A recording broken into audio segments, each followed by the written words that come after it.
महीना होता अइला हमर बहरा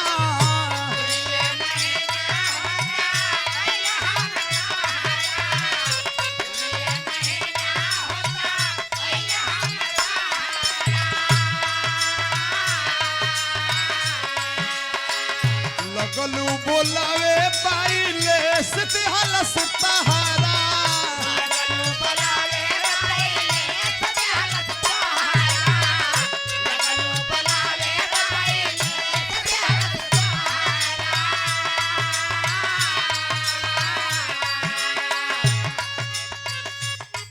कोनो मन सेधु कमाए गईल तब मेहरारू यार से फोन करे लागल हिया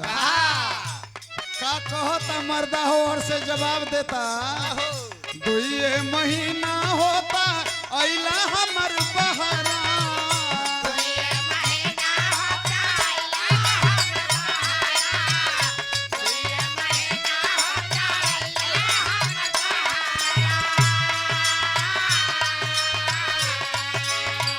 लगलू बोलावे बाइले हलस तहारा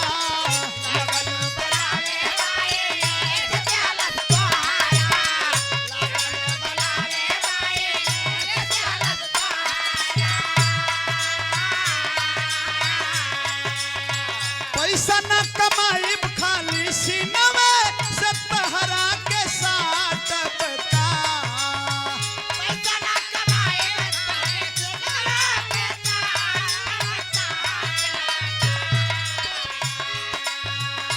मेहररुआ कहती हो जब पूरा नहीं ये हो और जब पूरा नहीं होई हमर मान तो धन लेके चाटब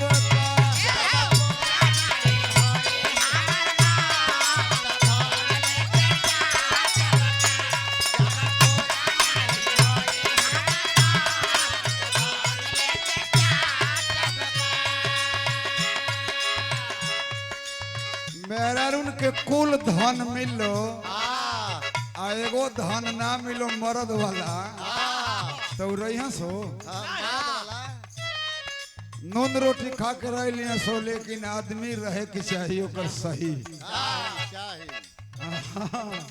सही आदमी रहे जन गट्टा से कमाए खियावे ओके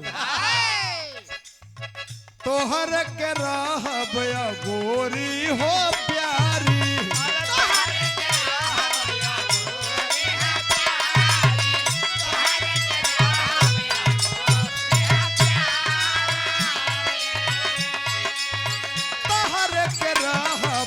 गोरी हो प्यारी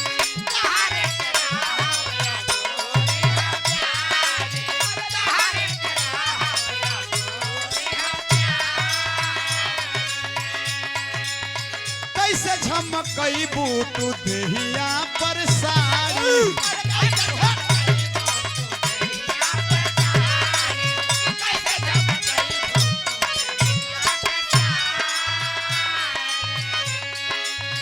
काम धाम छोड़ी फूलल फूलल गाल खाली काटब का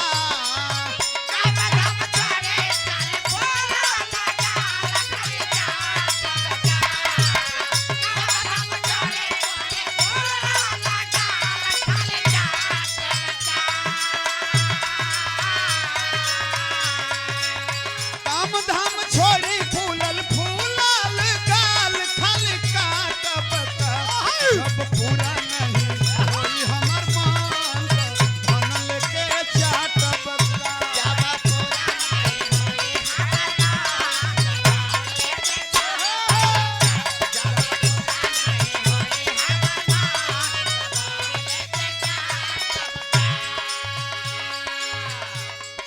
दीदिया के शादी भइल लेके गइले जीजा जीजा जीजा अरे दीदिया के शादी भइल लेके गइले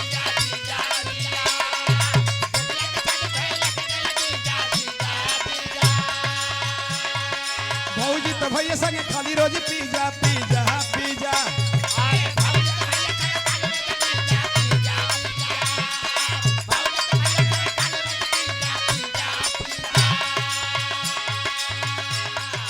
अगहन बीतल चैत बीतल बीतल सावन रे माई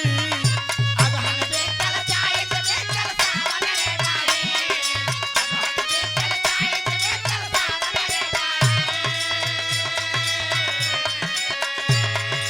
अगहन बीतल चैत बीतल सावन रे माई कहिया करबे दमाद परिछावन रे माई कहिया करबे दामाद परछावन रे माई और कहिया करबे दामाद परछावन रे माई पापा से कहा दुल्हा तरस करके पापा से हाथ हाथ तरास करके पापा से हाथ हाथ तरास करके दहेज खातिर पैसा खर्च करके दहेज खातिर पैसा खर्च करके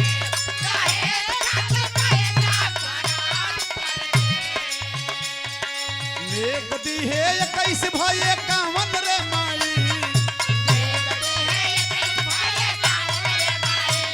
देख दे है एक भाई कावन रे माई हमरो अब त लागे लागल लावन रे माई हमरो अब त लागे लागे लावन रे माई हमरो अब लागे लागे लावन रे माई हमरो अब त लागे लागल लावन रे माई कहिया करबे दमाद परिछावन रे माई कहिया करबे दामाद परछावन रे माई कहिया करबे दामाद परछावन रे माई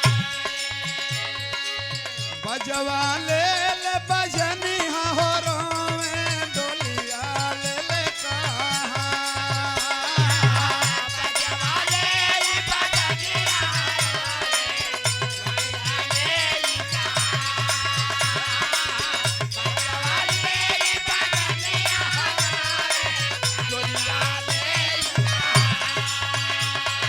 बजवा ले ले बजनी हो रोवे डोलिया ले ले कहा दर्द ले ले हमरोई दर्द ले ले हमरोई जनुआ जाले ससुरा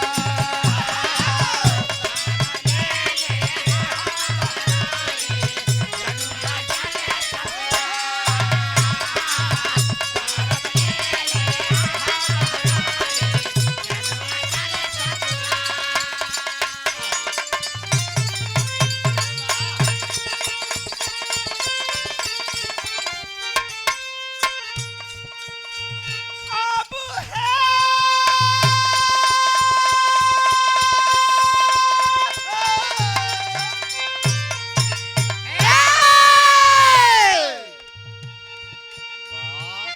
तोहरी में बुढ़ौती के तनिको असर ना आइल बा अरे तो मेहरारू का बहुत चोख है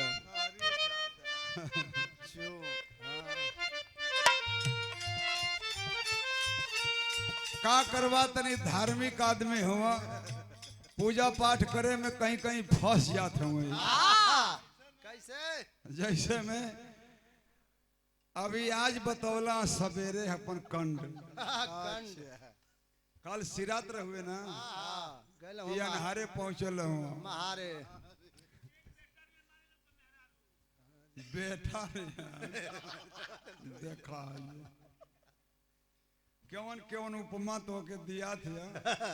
तो के बुझला कि नवाजल जात नहीं तो के नाधल जात कुछ